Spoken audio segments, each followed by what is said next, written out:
하나님 말씀 보겠습니다. 디모데후서 2장 1절부터 7절 말씀까지 한 절 제가 읽고 한 절 찬양대 읽고 한 절 온 회중이 함께 읽겠습니다. 내 아들아, 그러므로 너는 그리스도 예수 안에 있는 은혜 가운데서 강하고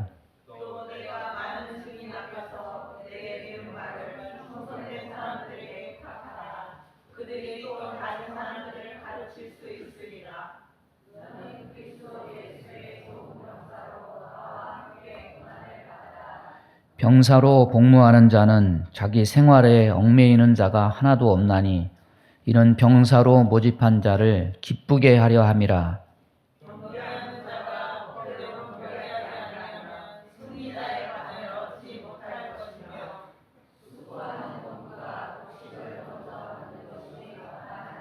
다 같이 합니다. 내가 말하는 것을 생각해 보라. 주께서 범사에 내게 총명을 주시리라. 아멘. 말씀 전하겠습니다. 디모데 전후서는 바울의 제자 디모데의 사역에 대해서 서술한 편지입니다. 1장에서는 하나님 은혜를 강조합니다. 사도 바울로부터 좋은 영향을 받은 것, 외할머니 로이게의 믿음을 받은 것, 좋은 어머니 밑에 신앙교육을 받은 것, 이게 다 하나님 은혜다 강조합니다. 근데 2장에서는 이제 은혜 받은 자의 책임에 대해서 강조를 합니다. 그래서 개인의 의지를 강조하는 측면이 있습니다. 하나님은 질서와 조화의 하나님이십니다. 모든 것이 하나님 의지와 당신의 뜻대로 움직인다고 해서 우리는 가만히 있으면 되느냐? 그건 절대 아닙니다.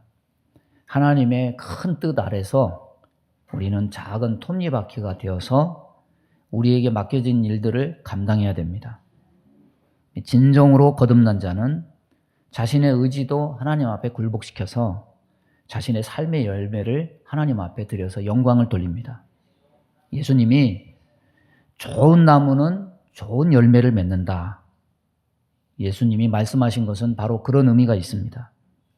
그러기 위해서는 우리는 하나님께서 당신의 계획 속에 당신의 큰 뜻을 이루시기 위해서 우리에게 건강과 여건과 환경과 시간과 물질을 주셨음을 인식하고 우리에게 주어진 여건 속에서 우리가 의지를 가지고 움직이고 일해야 됩니다. 오늘 2절 말씀에 내가 많은 증인 앞에서 내게 들은 바를 충성된 사람들에게 부탁하라. 부탁하라 이 말이 뭡니까? 내게 들은 것을 저들에게 말씀을 통해서 가르쳐라. 이 예배소 교회의 목회자로서 디모데가 해야 할 일에 대해서 얘기하는 거죠. 복음의 진리를 선포해라. 말씀으로 가르쳐라. 그러면 이 일로 말미암아 파생되는 긍정적 결과가 뭐냐면 그들이 또 다른 사람을 가르칠 수 있으리라. 여러분, 복음을 들은 자는 이 복음은 가만히 있지 않아요. 복음은 흐릅니다. 영향을 미칩니다. 저와 여러분에게 하나님 말씀이 충만하면 흘러 넘쳐서 우리의 가정을 변화시키고 우리의 회사를 변화시키고 우리 대한민국을 변화시킵니다. 복음의 열매가 맺혀지는 것이 바울이 기대한 효과였습니다. 그런데 이 일을 하려면 어떤 전제가 있어야 되냐면 강해야 돼요. 여러분, 건강도 강한 신체를 가지고 또 믿음도 강한 자가 되기를 바랍니다. 강하고 담대해야 되기 때문에 그리스도 예수 안에 있는 은혜 가운데서 강하고, 근데 강한 게 그냥 되나요? 강하려면 훈련을 해야 돼요. 그냥 되는 게 아니에요. 여러분, 쇠는 망치로 쳐서 물에 담고 담금질을 통해서 연단 과정을 통해서 이 철의 강도가 높아집니다. 오늘 말씀은 하나님의 일꾼으로 부르심을 받은 자가 그 부르심에 올바로 순종하기 위해서 반드시 나타내야 될 이 세 가지 일꾼의 모습이 기록되어 있습니다. 그래서 대표적인 게 좋은 군사가 되라. 그리스도의 좋은 군사가 되라. 이렇게 얘기하는데 참된 일꾼, 그리스도의 선한 일꾼은 세 가지 모습을 가집니다. 좋은 군사가 되고 좋은 운동선수가 되고 좋은 농부가 돼야 된다. 군사도 많고 운동선수도 많고 농부도 많고 목사도 많고 성도도 많아요. 그런데 하나님께 중요한 것은 목사가 되느냐 성도가 되느냐 이것이 아니고 뭐가 중요합니까? 어떤 목사가 되느냐, 어떤 일꾼이 되느냐, 이게 굉장히 중요한 거예요. 여러분, 오늘날의 문제는 목사가 없고 장로가 없고 안수집사가 없고 집사가 없고 이것이 아니에요. 어떤 목사냐, 어떤 장로냐, 어떤 안수집사냐, 어떤 권사냐, 이 떳떳한 삶의 모습이 받쳐주지 않기 때문에 벌어지는 많은 문제들을 담고 있습니다. 우리 장로고시 준비하는 우리 두 안수집사님 되게 부담스러우실 거예요. 지금 이제 D-Day가 정해져가지고 수험생이에요. 우리 교회 수험생 2명 있습니다. 아무튼 우리 두 집사님이 열심히 하고 있어요. 근데 정말 듣는 말에 의하면, 들리는 말에 의하면 죽을 맛이래요. 죽을 맛이래요. 근데 해야 돼요. 어떻게 하겠습니까? 그런데요, 이것도 참 죽을 맛이지만 이거는 그래도 장로가 되는 과정은 1년이면 끝나요. 그것보다 더 중요한 게 뭐냐면 앞으로 어떤 장로가 될 것이냐. 이건 정말 더 중요한 일이에요. 여러분, 우리는 병사나 운동선수나 농부가 되기 위한 목표를 세우고 신앙생활을 하는 것이 아닙니다. 우리는 예수 믿는 순간 이미 병사가 되었고, 이미 운동선수가 되었고, 이미 농부가 되었어요. 이제는 중요한 것은 무엇이냐? 어떤 군사가 될 것이냐? 어떤 운동선수가 될 것이냐? 어떤 농부가 될 것이냐? 어떤 하나님의 일꾼이 될 것이냐? 이것이 정말 중요한 겁니다. 오늘 말씀을 통해서 하나님 앞에 세워진 나를 뒤돌아보면서 내가 어떤 삶의 자세로 하나님의 일꾼이 될 것인가 뒤돌아보는 은혜가 있기를 바랍니다. 첫째로 좋은 군사를 얘기합니다. 3절에 보면 내가 그리스도 예수의 좋은 군사로 나와 함께 고난을 받을지니, 어떤 군사냐? 좋은 군사가 돼야 된다. 그러면 좋은 군사는 어떤 사람이 좋은 군사냐? 오늘 4절에 보면 병사로 모집한 자를 기쁘게 하려 함이라. 지금은 나라들이 징병제가 많지만은 옛날 국가들은 모병제였습니다.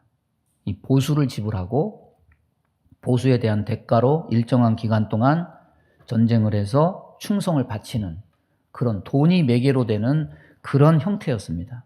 근데 모병제의 약점이 있습니다. 모병제의 약점이 뭐냐면 돈이 목적이기 때문에 충성도가 굉장히 약합니다. 기간 다 채우고 적당히 때우고 돈이나 받아가려고 했기 때문에 전쟁이 일어나면 불리하다 싶으면 그냥 항복해버려요. 그러니까 충성도를 믿을 수가 없습니다.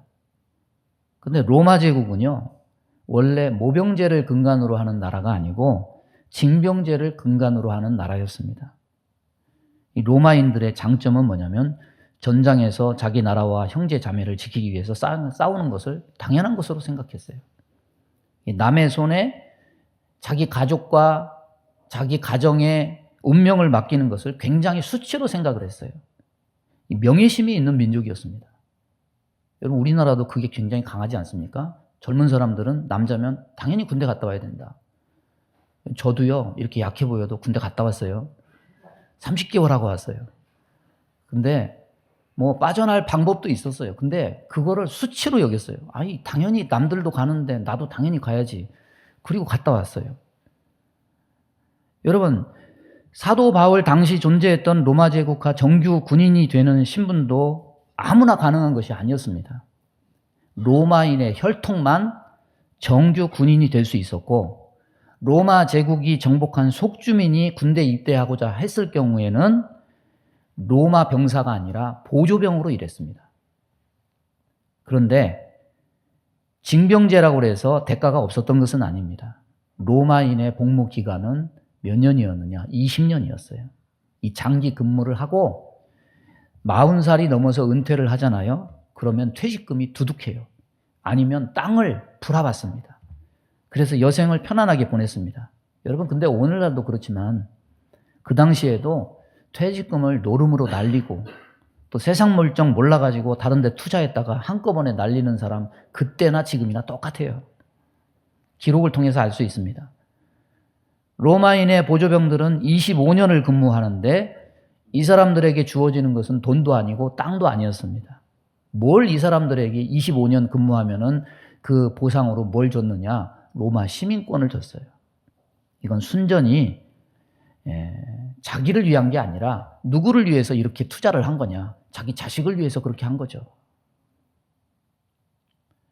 자기 인생의 황금기를 전부 다 25년 동안 이 군 복무에 다 쏟아붓는 굉장히 어려운 일이었습니다.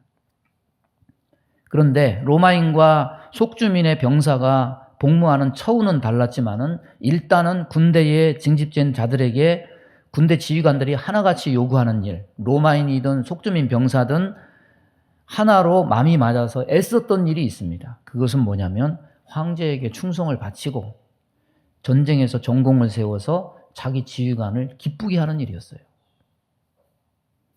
태극 무공 훈장, 우리나라 대표적인 훈장이죠. 그런데 그것이 오늘날만 있는 것이 아니었습니다. 그 당시에도 이 전쟁에서 맨 선두에 나서서 용맹하게 싸워서 성벽을 타고 올라가서 아군의 사기 진작을 일으키고 전황의 돌파구를 뚫게 만드는 그 군인에게는 월계관을 씌워줬어요. 병사들이 무등을 태우고 용맹성을 치하하면서 상을 주고 또 용맹을 떨친 것이 쌓이고 쌓이다 보면은 병사들이 투표를 해가지고 뭘로 선출하냐면 백인대장. 여러분 성경에 있는 백부장이 선출이 돼요. 그러니까 백부장이 그냥 되는 게 아니에요. 이 사람은 존경을 받고요. 이 사람은 검증이 된 사람이에요. 병사들에게 용맹을 인정받은 자일 뿐만 아니라 존경을 받는 사람이 백부장이었다는 거죠. 병사들이 전공을 세워서 자기 지휘관과 황제를 기쁘게 하려고 한 것은 분명히 포상과 명예라는 뭔가 보상 장치가 동기 유발을 주었기 때문이지만 어쨌든 병사로 뽑힌 자는 로마인이든 속주민 보조병이든 고난을 회피하지 않고 기쁘게 감내하면서 그 목적을 이루어내려고 애를 썼다는 겁니다. 여러분, 우리도 하나님의 십자가 군병들입니다. 우리는 영적 싸움을 싸울 때 자기 유익을 구하지 않고 주님을 기쁘게 하려는 마음으로 우리가 이 영적 전투에 임하고 있는가 생각해 볼 문제예요. 저와 여러분이 하나님께 인정받는 좋은 군사가 되려면 이 나 중심에 나를 기쁘게 하려고, 여러분 이제는 신앙의 좀 본질이 달라져야 돼요. 이제는 어린아이가 아니에요. 하나님을 기쁘시게 하려는 중심을 가진 병사가 되어야 됩니다. 몽골의 유명한 사람이 누굽니까? 몽골 하면 징기스칸이잖아요. 징기스칸이 어느 날 사냥을 하기 위해서 숲속으로 말을 달렸습니다. 뒤에 신하들이 다 따라오겠죠? 근데 지금도 그렇지만은 그때부터 이 매사냥이 유명했던 것 같아요. 이 팔목에 유난히도 아끼던 매가 앉아 있었습니다. 그래서 종일토록 숲을 찾아서 헤맸는데 이 사냥의 결과가 별로 신통치가 못했어요. 그래서 한 마리도 못 잡고 해가 질 무렵에 하는 수 없이 궁전으로 돌아가기로 했습니다. 왕이 이제 숲 지형을 너무나 잘 알고 있어서 지름길을 선택했는데 한참을 가니까 목이 마른 거죠. 샘물을 찾았는데 이게 언제나 넘쳐 흐르던 샘물이 말라 있어요. 그래서 이렇게 가보니까 바위 틈에서 물이 이렇게 똑똑똑똑 떨어져요. 물잔을 꺼내서 물방울을 한 잔씩 두 잔씩 이렇게 기다려서 받쳐서 받았는데 거의 물에 차니까 물을 이렇게 마시려고 하니까 매가 와가지고 탁 치고 도망가요. 자기가 이제 사랑하는 매니까 처음에는 제가 왜 저러지? 뭘 잘못 먹었나? 그냥 좀 짜증이 났겠죠. 하는 수 없이 또 다시 물을 받아요. 반쯤 해서 차가지고 또 먹으려고 그러는데 매가 또 날라와서 그걸 턱 쳐가지고 물이 왈칵 엎어지니까 이번에는 짜증이 아니라 화가 났겠죠. 얘가 미쳤나?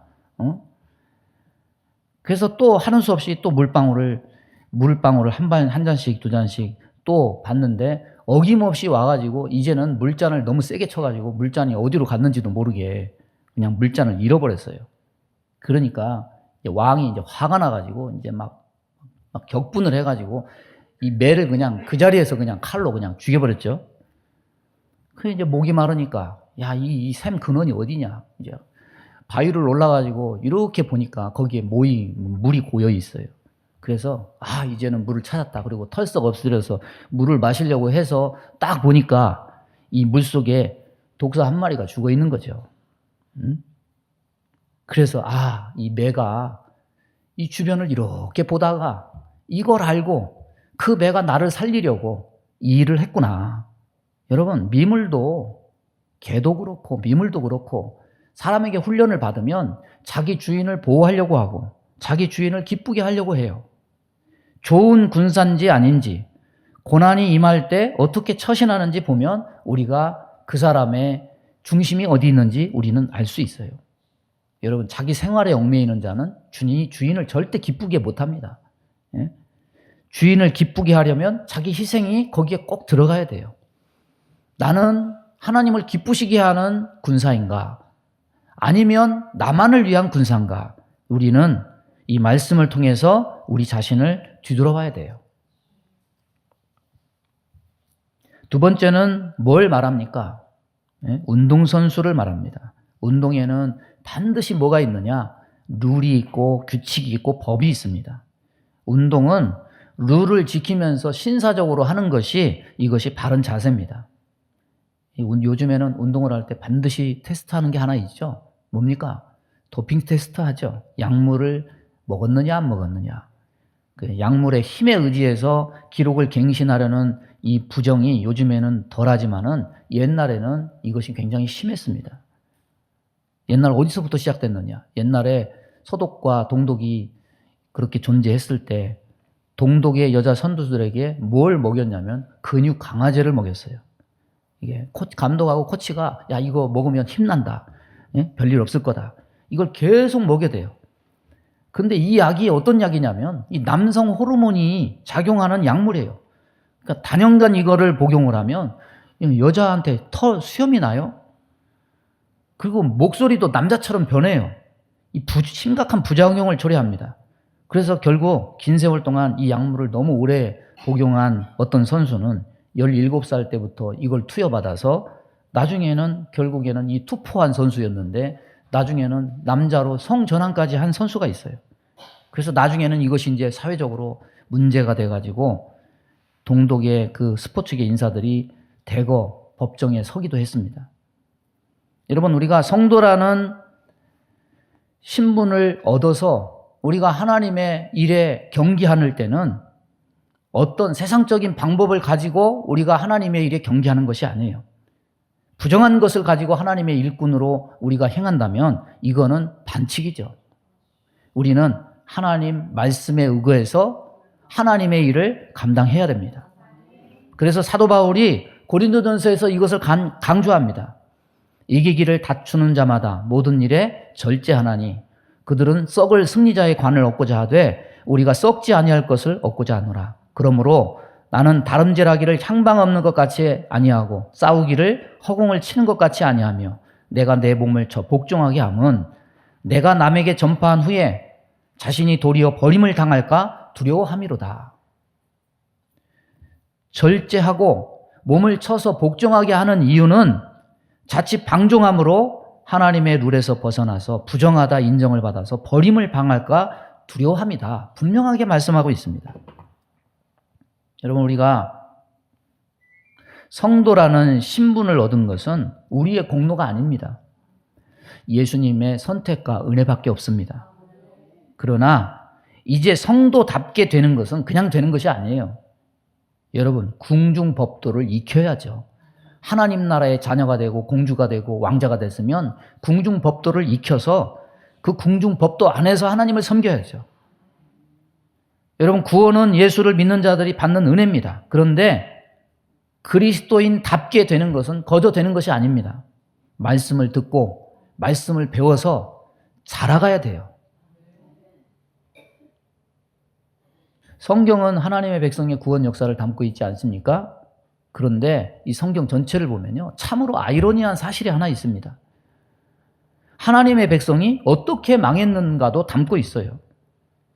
세상의 백성들은 왜 망합니까? 안 믿어서 망해요. 믿지 않음이 세상 백성들의 망함의 이유입니다.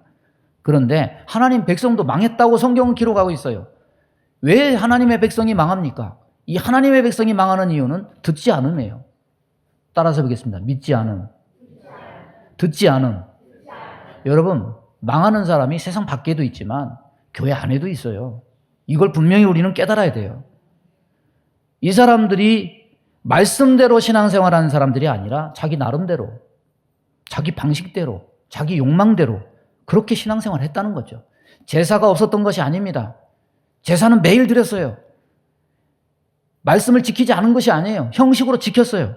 그런데 그 속에 있는 근본적인 것이 하나님 말씀 안에서 하나님을 위해서 한 게 아니라 자기 욕망 채우기 위해서 했다는 거죠. 여러분, 자기 마음대로 신앙생활하는 사람이 하나님 말씀 듣겠습니까? 이건 신앙생활의 반칙이에요. 따라서 보겠습니다. 말씀을 벗어나는 것은 신앙생활의 반칙이다. 여러분, 1등해도 소용없어요. 이거는 실격이에요, 실격. 이게 사실 말도 안 되는 얘기인데, 아니 이스라엘 백성들이 왜 망했느냐? 듣지 않아서 망했다. 아니 저들이 예배도 드리고 11조도 하고 다 했지 않느냐? 아니에요. 듣지 않음 때문에 실격돼서 망했다. 이걸 보면요, 인간의 본성이 얼마나 이 자기 중심적인 것에 뿌리가 깊게 박혀 있는가를 우리에게 보여주는 겁니다. 예수님은 이것을 반드시 판별하십니다. 마태복음 7장 21절 보면 나더러 주여 주여 하는 자마다 다 천국에 들어갈 것이 아니요 다만 하늘에 계신 내 아버지의 뜻대로 행하는 자라야 들어가리라. 그날에 많은 사람이 나더러 이르되 주여 주여 우리가 주의 이름으로 선지자 노릇하며 주의 이름으로 귀신을 쫓아내며 주의 이름으로 많은 권능을 행하지 아니하였나이까 하리니 그때에 내가 그들에게 밝히 말하되 내가 너희를 도무지 알지 못하니 불법을 행하는 자들아 다 내게서 떠나가라. 여러분, 반칙, 여기서 충성하고 봉사하고 실컷 하고, 그런데 주님이 결과 뚜껑을 열고 보니까 반칙해가지고 하나님 나라 문전에서 미끄러져가지고 구원받지 못한 사람이 반드시 있다는 거죠. 여러분, 이 말씀 보면 불법을 행하는 자들의 문제는 결과가 아니에요. 뭐 병 고치고 뭐 어쩌고 큰 이름을 떨치고 저분은 천국 아랫목을 분명히 차지할 거야. 근데 뭐가 문제냐? 과정이 문제예요. 진행 상황이 문제예요. 말씀대로 행하지 않았어요. 방법과 수단을 말씀에 의거해서 취한 것이 아니라 말씀을 떠나서 행했어요. 주님이 그것을 반드시 판별하세요. 마태복음 25장에서 보는 염소편에 속한 사람들도 마찬가지입니다. 자기가 자기 입으로 자기 자랑을 해요. 주여 우리가 어느 때 주께서 줄이신 것이나 목마른 것이나 나그네 되신 것이나 헐벗은 것이나 병드신 것이나 옥에 갇히신 것을 보고 공양하지 아니하더이까. 분명히 결과가 있고 자기가 내세울 것들이 있어요. 사람은 눈에 보이는 결과를 보고 판단하지만 하나님은 불꽃 같은 눈으로 보이지 않는 과정과 동기까지 다 살펴서 반칙을 행했는지 안 했는지 분명히 주님은 판단하십니다. 그래서 주님이 인정하시는 것은요, 사람 보기에 화려한 결과가 아닙니다. 주님은 법대로 경기하는 선수만 인정하십니다. 말씀에 의거해서 행함으로 진실하고 깨끗한 종을 인정하고 사랑하십니다. 말씀 떠나 살면 하나님께 인정받을 길이 없어요. 말씀에서 떠난 모든 것은 불법입니다. 요한복음 10장 27절 보면 내 양은 내 음성을 들으며 나는 그들을 알며 그들은 나를 따르느니라. 이 말씀은 우리에게 주님과의 연합, 밀착, 동행 여러 가지 면에서 평안을 주는 말씀임이 분명합니다. 그런데 모든 이 결과의 원인은 어디에서 비롯되느냐? 주님의 음성을 듣는 데서 비롯돼요. 주의 음성을 듣는 자만이 주님을 알 수 있습니다. 주님과 연합할 수 있습니다. 주님과 밀착할 수 있습니다. 주님과 동행할 수 있습니다. 안 듣는 자는 자기 뜻대로, 자기 생각대로, 자기 욕망대로 결과가 뻔해요. 여러분, 요셉하고 다니엘하고 우리가 기도할 때 우리 자녀들 요셉처럼 다니엘처럼 이렇게 얘기하죠. 요셉하고 다니엘의 공통점 2가지가 있습니다. 하나는 뭐냐면 이 2 사람이 다 한 나라의 총리였다는 거. 또 하나는 뭔지 아십니까? 이 2 사람 모두 과정 때문에 결과를 얻은 거예요. 총리 되기 위해서 그렇게 한 게 아니에요. 과정을 보고 하나님이 그 결과에 은혜를 주신 거지, 요셉이 나 이렇게 살아서 반드시 총리가 돼야 돼, 이렇게 마음 먹고 요셉이 그렇게 하지 않았던 거죠. 여러분, 총리라는 목표 이루기 위해서 수단과 방법 가리지 않고 살아서 쟁취한 것이 아니라 두 사람 다 하나님의 말씀에 고지시켰어요. 그 말씀을 붙들었습니다. 그랬더니 그냥 총리는 하나님이 어느 날 덤으로 하늘에서 떨어져 가지고 그냥 하나님이 그렇게 주신 거예요. 여러분, 요셉 다니엘의 삶만 보아도 하나님은 법대로 경기하는 자에게 영광과 승리도 주심을 우리에게 보여줍니다. 여러분, 어떤 결과를 원하십니까? 내가 뭘 하고 뭘 이렇게 하고 그런 거 신경 쓰지 마세요. 하나님 말씀 붙들고 말씀에 순종하면 모든 결과는 하나님이 책임지십니다. 마지막에 뭐라고 얘기합니까? 6절에 수고하는 농부가 곡식을 먼저 받는 것이 마땅하니라. 수고는 힘들어서 고생했다, 이 말씀이죠. 이 농부 이야기를 하는 것은 두 가지 의도를 담고 있습니다. 여러분, 심는 대로 거둔다는 말처럼 풍성한 수확을 거두려면 당연히 거기에 땀이 들어가고 수고가 들어가는 것이 당연한 거예요. 그래서 풍성한 수확을 기대하면 당연히 수고하는 것이 당연한 거 아니에요? 하나님의 일꾼으로 풍성한 수확을 얻기를 기대한다면 당연히 복음의 열매를 위해서 수고해야 된다. 여러분, 하나님을 위해서 여러분이 뭘 기대하십니까? 기대한다면 수고가 있어야 돼요. 가만히 앉아서 입만 벌리고 가만히 있는 자를 하나님이 그 대가를 주는 것은 그것은 말이 안 되는 겁니다. 세상에 거저 주는 것은 딱 하나밖에 없습니다. 구원의 은혜밖에 없어요.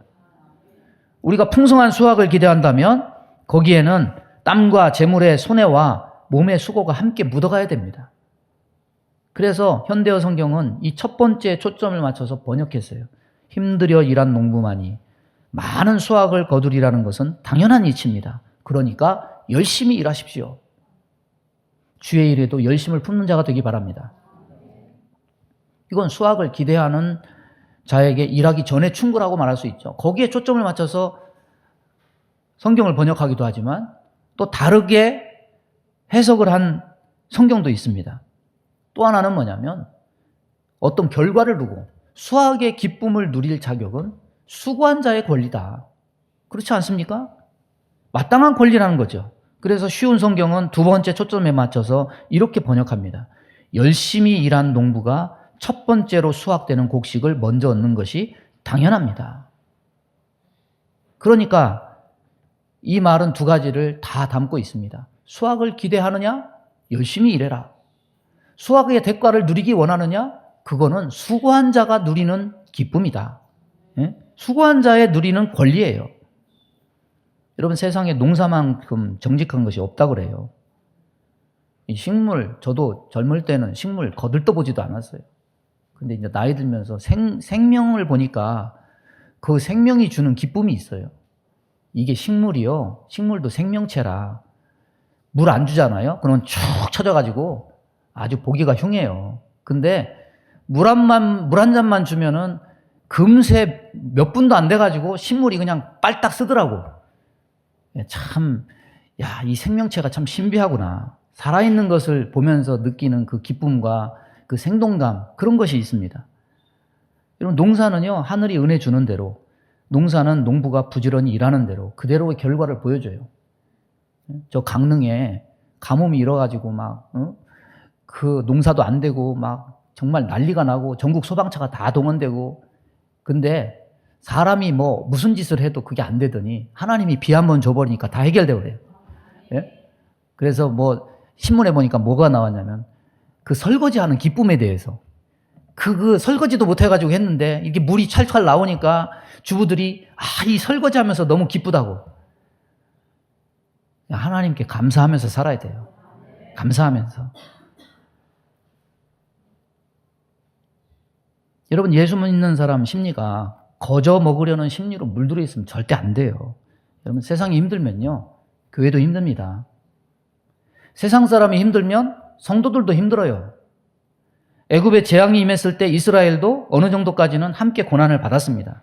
우리가 이 세상 살면서 이런 이치를 파악했다면 내가 예수 믿으니까 나 혼자만 달되고 보호받아야 되는 거 아닌가, 이런 자기중심의 삶을 버려야 돼요. 어쩌면 예수 믿는 사람은 이 세상에서 믿음을 지킨다는 명목 때문에 세상 사람보다 더 손해를 많이 보면서 살지 않으면 안 되는 그런 입장입니다. 그럼 믿음과 신앙은 사람이 기대하는 그 한탕주의를 지지해주거나 보상해주지 않습니다. 심는 대로 거둔다. 이 말은 자연 원리에만 있는 것이 아니에요. 예수 믿는 사람에게도 이 원리는 그대로 적용됩니다. 하나님의 특별한 은혜 주심, 능력 주심, 이적과 기사를 부인하라는 그런 말이 아닙니다. 문제는 뭐냐? 자기를 돌아봄도 없고 내 삶을 향한 하나님의 계획과 뜻을 생각함도 없고 무조건 자기중심적으로만 신앙과 기도를 연결시키는 거기에 문제가 있어요. 여러분, 구원의 은혜를 주셨으면 이제는 어떻게 살아야 되느냐? 내가 주를 위해서 어떻게 살아야 되지? 주님이 내게 원하시는 삶이 무엇이지? 이것을 생각하면서 사는 것이 바른 신앙생활입니다. 여러분, 종교를 버리십시오. 왜 아멘을 안 하십니까? 종교를 버리십시오. 우상 종교의 특징이 뭡니까? 신의 용도가 자기 기복을 위한 용도예요. 복 주세요. 또 하나는 뭡니까? 나쁜 일 당하지 않도록 나를 보호해 주세요. 이 용도로만 신의 용도를 써요. 무당에 가면은 복을 받으려면 하는 일이 뭡니까? 돈을 내라. 그럼 뭐 줍니까? 부적을 줍니다. 그거 붙여주면은 돈에 따라서 부적의 가치가 달라지죠. 그리고 또 뭐 얘기합니까? 큰 굿 한번 해라. 3천만 원짜리 굿하면 모든 애군이 다 사라진다. 예? 근데 이렇게 말하는 무당은 한 번도 못 봤어요. 신령님의 말씀을 따라 살아라. 뭐 아니면 신령님을 위해서 헌신해라. 이런 얘기 절대 안 해요. 이 세상의 거짓 신들, 우상 종교들이 하지 못하는 일을 위해서 예수님이 십자가에 피 흘려서 우리를 위해서 죽으신 것이 아니에요.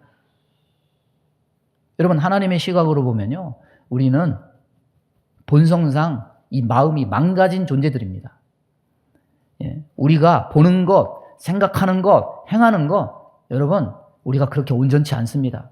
하나님의 눈으로 보면 온전치 않아요. 그러니까 주님 앞에 오면 천부에 어지없어서 손 들고 옵니다. 주님, 나는 죄인입니다. 주님의 보혈로 나를 씻어주세요. 항상 주의 은혜로 온전해져야 돼요. 삶의 목적과 방향이 잘못된 채로 살아가는데 자신이 잘못된지도 모르고 살아가는 사람이 너무 많아요.